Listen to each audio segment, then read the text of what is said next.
सभी छात्र छात्राएं देखिए, आज हम लोग एक नया क्वेश्चन लेकर के आए हैं। इम्पॉर्टेंट क्वेश्चन है, पहले ही चेक करते हैं। क्वेश्चन आया है परीक्षा में, कई बार पूछा जा चुका है, लगभग सभी बोर्डों के लिए इम्पॉर्टेंट है, पहले ही चेक करते हैं। क्वेश्चन क्या पूछा गया? वैद्युत द्विध्रुव की परिभाषा लिखिए। क्वेश्चन मैंने लिख रखा है, वैद्युत द्विध्रुव की परिभाषा दीजिए।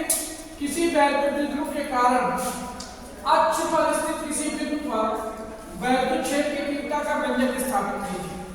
मोस्ट इंपॉर्टेंट क्वेश्चन इस साल के लिए, और इसको ध्यान से याद करेंगे। पहले चैप्टर से ही है, इसलिए गलती ना होने पाए। हमेशा ध्यान रखेंगे, first impression is last impression. ठीक है ना? बोर्ड परीक्षाएं बस आने वाली है, 22 तारीख निश्चित हो गई है।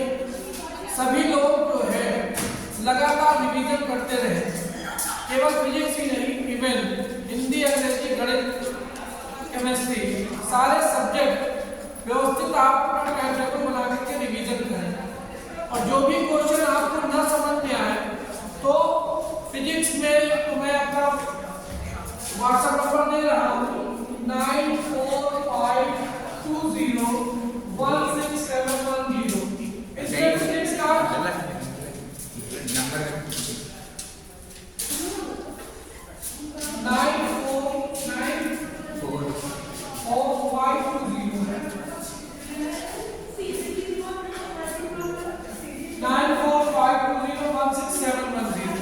ये नंबर मेरा व्हाट्सएप नंबर है। फिजिक्स के बारे में अगर कोई क्वेश्चन आपको नहीं समझ में आ रहा है तो आप मुझे व्हाट्सएप कर सकते हैं या इस पर डायरेक्ट बात भी कर सकते हैं। ठीक है, तो चलिए आइए आज का हम वीडियो स्टार्ट करते हैं। वैद्युत द्विध्रुव की परिभाषा दीजिए। What is the electric dipole? Dipole है यानी इलेक्ट्रिक डायपोल है कि दो बिंदु आवेश परस्पर अल्प दूरी पर रखें। दो बिंदु आवेश परंतु विजातीय होने चाहिए, एक पॉजिटिव दूसरा नेगेटिव।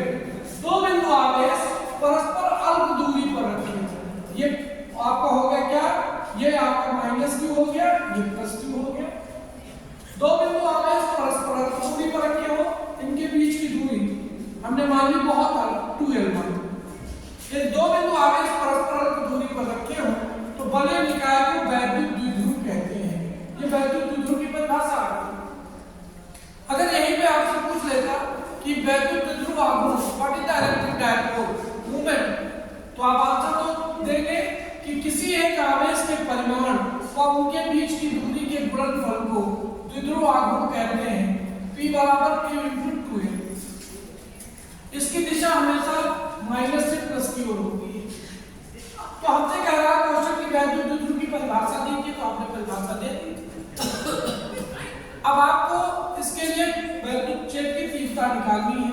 तो यहाँ पर देखिए, ये हमने वैद्युत द्विध्रुव ले लिया, ये -q, ये +q, ये इसकी अक्ष होगी, ये अक्ष है, और ये इसका मध्य बिंदु है O। इनके बीच की दूरी 2l है।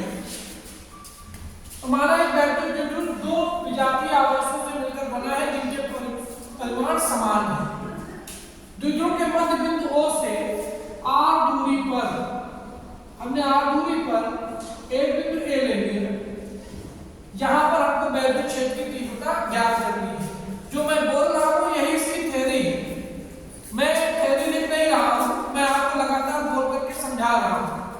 ठीक है, तो ये आपका एक बिंदु है जहाँ पर आपको वैद्युत क्षेत्र की तीव्रता, इलेक्ट्रिक फील्ड फाइंड करनी है। यहाँ देखिए, इससे +q से इसकी दूरी कितनी हो जाएगी? टोटल दूरी है 2l है, तो ये l निकल गई, तो कितनी हो जाएगी? r-l। और इस माइनस से दूरी कितनी हो जाएगी? r+l। ये दूरी आ गई। तो इसकी आवेशों से दूरियां क्रमशः r+l व r-l है। अब हमें क्या निकालना है? हमें निकालना है +q आवेश के कारण, +q आवेश के कारण, +q आवेश के कारण बिंदु P पर, बिंदु A पर वैद्युत क्षेत्र की तीव्रता।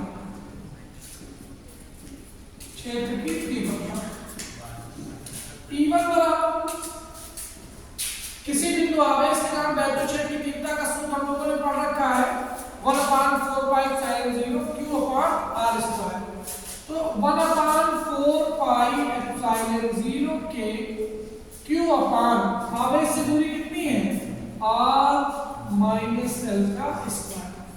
अब वैद्युत क्षेत्र की तीव्रता एक सदिश राशि है, तो इसकी दिशा क्या होगी, ए पर बाहर की ओर, ये E1 की दिशा होगी। तो दिशा बिंदु ए से बाहर की ओर, क्योंकि जो वेक्टर साइन होते हैं उनमें दिशा दिखाना जरूरी है, तो ये वेक्टर E1 होगा, इसकी दिशा होगी। ये क्या है, यहाँ पर सीधे सीधे आप परिमाण लिखेंगे और दिशा के लिए आपको इंगित कर देंगे, ठीक है। फिर उसके बाद -q आवेश के कारण, आवेश के कारण वही चीज लिख देंगे, बिंदु ए पर वैद्युत क्षेत्र की तीव्रता, तो E2 बराबर 1/4πε0 के q अपान r प्लस एल का होल स्क्वायर। यहाँ पर बच्चे पूछते हैं सर यहाँ पे -q क्यों नहीं थे, तो यहाँ पर हमेशा ध्यान रखना जो भी आपकी सदिश राशियां होंगी उसमें चिन्ह जो है वो दिशा को निर्देशित करने के लिए होते हैं, दिशा को निर्देशित करने के लिए होते हैं। यहाँ पर क्या हो जाएगा, इसकी दिशा क्या हो जाएगी, दिशा बिंदु ए से अंदर की ओर, अंदर की ओर, ये दिशा अंदर की ओर होगी, ये E2 की दिशा होगी। चित्र में आपको दिशा दिखानी होगी। अब यहाँ पर ए पर हमको परिणामी वैद्युत क्षेत्र निकालना है, बिंदु ए पर परिणामी वैद्युत क्षेत्र की तीव्रता, वैद्युत क्षेत्र की तीव्रता, परिणामी वैद्युत क्षेत्र की तीव्रता। तो यहाँ पर देखिए E1 और E2 दोनों के बीच का कोण कितना बन रहा है, 180 डिग्री। फर्स्ट ईयर में वेक्टर चैप्टर में पढ़ाया गया है कि यदि दो सदिश परस्पर 180 डिग्री पर लगे होंगे तो उनका परिणामी उनके अंतर के बराबर होगा। तो यहाँ पर परिणामी E बराबर किसके हो गए, P बराबर E1 माइनस E2। क्यों E1 माइनस E2 लिखा है, E2 माइनस E1 क्यों नहीं लिखा, क्योंकि डिनोमिनेटर में देखिए r minus L r plus L से कम है, इसलिए E1 बड़ा होगा, E2 छोटा होगा। यहाँ पर क्या आ जाएगा, E बराबर 1/4πε0 के q upon r plus r minus L का होल स्क्वायर माइनस 1/4πε0 के q upon r plus L का होल स्क्वायर।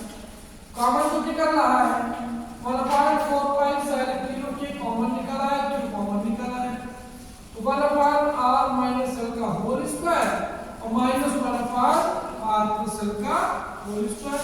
क्लियर हो गया क्या, सीधा हमने क्या किया, प्लस के लिए वैद्युत क्षेत्र निकाला, माइनस के लिए वैद्युत क्षेत्र निकाला और यहाँ पर परिणामी निकाला, परिणामी माने रिजल्टेंट निकाल दिया। यहाँ पर देख रहे हैं E1 और E2 180 पर, तो परिणामी उनके अंतर के बराबर होगा।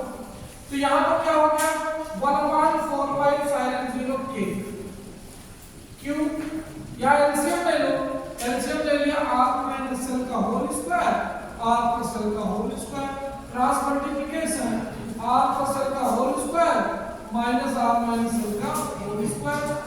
यहाँ पर 1/4πε0 के q, नीचे कॉमन निकाल दिया तो r की पावर 2 ये निकली, r की पावर 2 निकली, तो r की पावर 4 हो गए, 1 माइनस l बाई r का square 1 plus l by r का स्क्वायर। इसका स्क्वायर बोल दीजिए, r square plus l square plus 2r minus r square minus l square minus minus plus 2r। यहाँ पर देखिए r स्क्वायर l स्क्वायर से r square square cut गया, तो इज इक्वल टू 1/4πε0 के q into 2lr plus 2lr का कितना हो जाएगा 4lr। यहाँ पे हम इसको लिख सकते हैं 2l इनटू 2r अपान r की power 4 1 minus l by r का square 1 plus l by r का स्क्वायर। एक r से एक r कट गया और q into 2l, q into 2l को देखिए यहाँ पे लिखा हुआ क्या लिख सकते हैं, p लिख सकते हैं, नहीं लिख सकते हैं। यहाँ पर आप आगे आ जाएंगे, यहाँ पर आ जाएगा E इज इक्वल टू 1 लोग के, और जबकि Q into 12 को हम लोग क्या लिख सकते हैं, P लिख सकते हैं। तो यहाँ पे आ जाएगा 2P अपॉन R की power 3 1 minus L by R का square 1 plus L by R का स्क्वायर। अब यहाँ पर देखो हमने द्विध्रुव लिया है, उसके बीच की दूरी बहुत छोटी है। किसके रिस्पेक्ट में, R के रिस्पेक्ट में। यहाँ पे आप लिख दोगे L is much smaller than R, L by R much smaller than 1। यहाँ क्या जाएगा, E is equal to 1 upon 4 pi epsilon naught K 2P by R cube। यही आपका अच्छी स्थिति में वैद्युत क्षेत्र की तीव्रता, अच्छी स्थिति में है और चाहे अनुदैर्ध्य स्थिति में है। यहाँ पे अच्छी स्थिति को हम लोग अनुदैर्ध्य स्थिति के नाम से भी जानते हैं, अनुदैर्ध्य स्थिति। तो चाहे अच्छी का है चाहे अनुदैर्ध्य का है, आपको यही डेरिवेशन करके आना है। अगर ये क्वेश्चन 1 नंबर में आ जाए कि अच्छी स्थिति में वैद्युत क्षेत्र, तो केवल और केवल आपने फार्मूला लिखना है और इसके संकेत को बताना है। अगर ये 3 नंबर में आता है, 5 नंबर में आता है, तो आपको फुल डिस्क्रिप्शन देना होगा। ठीक है, थैंक यू।